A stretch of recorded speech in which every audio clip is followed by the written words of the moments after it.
Estas preguntas son muy comunes o frecuentes, por lo tanto, para empezar, es necesario saber de dónde proviene la palabra y qué significa.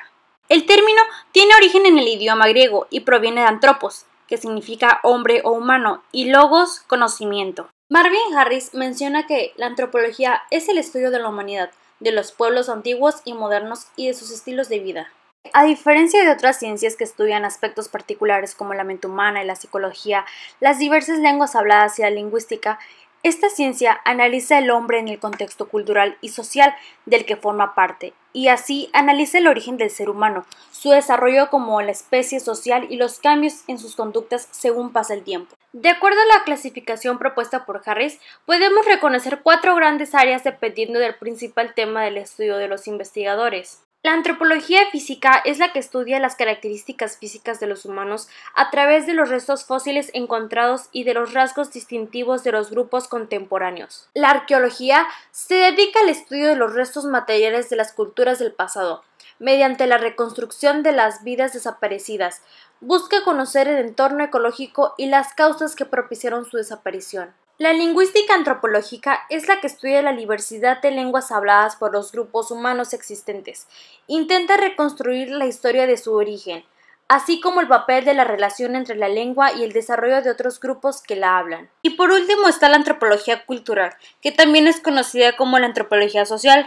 Se refiere al análisis y la descripción de las culturas tanto del pasado como de grupos humanos de la época actual. Sin embargo, es difícil pensar en cuál fue el origen exacto de la antropología, ya que desde tiempos antiguos los distintos grupos humanos se han cuestionado acerca de las distintas tradiciones o costumbres de las otras culturas. Aunque existían relatos de viajeros en donde describían desde lugares, comidas, formas de hablar hasta costumbres, vestimentas, religiones y organización de distintos grupos sociales, aun cuando no existía la antropología como ciencia. A pesar de que Aristóteles creó el adjetivo antropólogos, no puede afirmarse que él fuera el fundador de la antropología, ya que para él este término solamente tenía el sentido de un hablar en general sobre el hombre. Sin embargo, está ampliamente difundida la idea de que estos tuvieron un lugar en el periodo de la Ilustración, época durante la cual las ciencias exactas alcanzan su punto más alto de desarrollo y se extrapola la metodología de ellas, aplicándolas por primera vez al estudio de los fenómenos sociales. Según la taxonomía propuesta por Manuel Marsal, podemos reconocer 3 etapas en el desarrollo de la antropología. Existen 3 etapas durante la antropología. Tuvo lugar en la segunda mitad del siglo XVI, periodo de auge de la empresa colonialista española en México y Perú. La conocemos a través de las crónicas y relatos de representantes de las órdenes religiosas. Inicia en el último tercio del siglo XIX. Esta etapa es considerada como el surgimiento de la antropología como ciencia formal y marca el punto de partida difundiendo y reconociendo por la mayoría de los estudiosos de la teoría antropológica. Ubicada en el último tercio del siglo XX, el énfasis aquí está en el funcionamiento de las culturas. En fin, hablando de las teorías antropológicas a lo largo del tiempo, también podemos recordar que cuando Europa salía de la Revolución Industrial, Charles Darwin publica su libro El origen de las especies, y desde entonces las grandes ciudades europeas se consolidaron en esa época debido a migraciones del campo a la ciudad, y las ciencias sociales tomaron esa noción de progreso como parámetro para la clasificación de las culturas. También podemos reconocer a uno de los autores más representativos de esta corriente, y ese fue el británico Edward Tylor, el autor del primer libro de texto de antropología general. Él explicó la evolución de las sociedades humanas por medio de su paso por diferentes etapas, hasta alcanzar una etapa desarrollada o superior. Otra de las aportaciones fue el concepto de supervivencia de la cultura.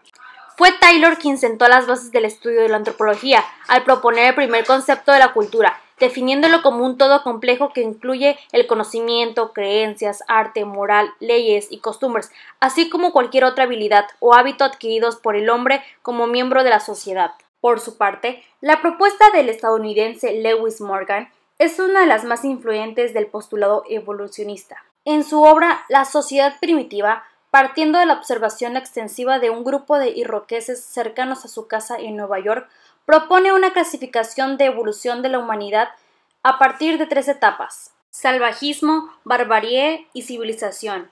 El salvajismo se dividía en 2 partes, el salvajismo inferior y el salvajismo superior. El salvajismo inferior es caracterizado por la subsistencia mediante la recolección de alimentos silvestres, la promiscuidad, la jornada nómada como única base de este tipo de sociedades y la propiedad común de los recursos. Por otra parte, el salvajismo superior ya contaban con utensilios para la caza, como arcos y flechas, y se prohibía el matrimonio entre hermanos y las relaciones familiares se reconocían exclusivamente a través de las mujeres. El barbarie es reconocible por la invención de la agricultura y la cerámica. La prohibición del incesto se hizo extensiva a toda la descendencia femenina, y el clan y la aldea construyeron las unidades básicas de organización. La etapa superior a la barbarie fue cuando se desarrollaba la metalurgia. Las relaciones familiares se trazaban por la línea paterna. Los hombres se casaban con varias mujeres, lo que se conoce como poliginia, y aparece la propiedad privada. Y por último se encuentra la civilización. Fue cuando se desarrollaba la escritura, el gobierno civil y la pareja monógama como base de la familia. Y para concluir este video, daré mi conclusión basándome en dos preguntas.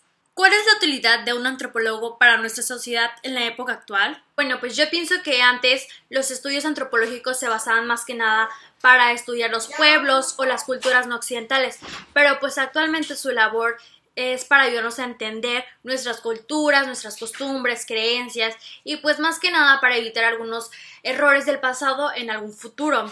Y claro que debemos entender lo siguiente, que nuestra cultura es un aspecto clave de la capacidad de la adaptación y el éxito de nuestra especie. Por lo tanto, entre más conocimientos tengamos y más en este siglo XXI, que es entre el ciberespacio, el internet, todo eso, se han ido modificando nuestras tradiciones, costumbres y creencias. Y por lo tanto, cualquier antropólogo tiene que estar consciente sobre la tecnología, cómo ha ido modificando y cambiando nuestra cultura. Y por último, ¿para qué podemos utilizar sus servicios?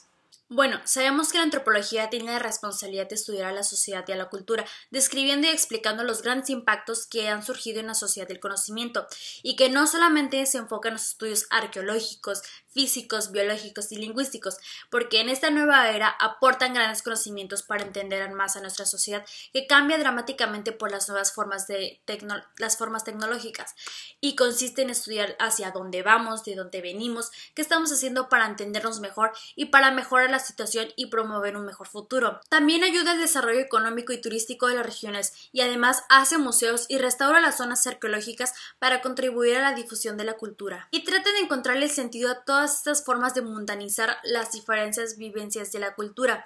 No tiene nada que ver con la piedad ni las cosas exóticas o curiosas, sino más bien con las de la felicidad.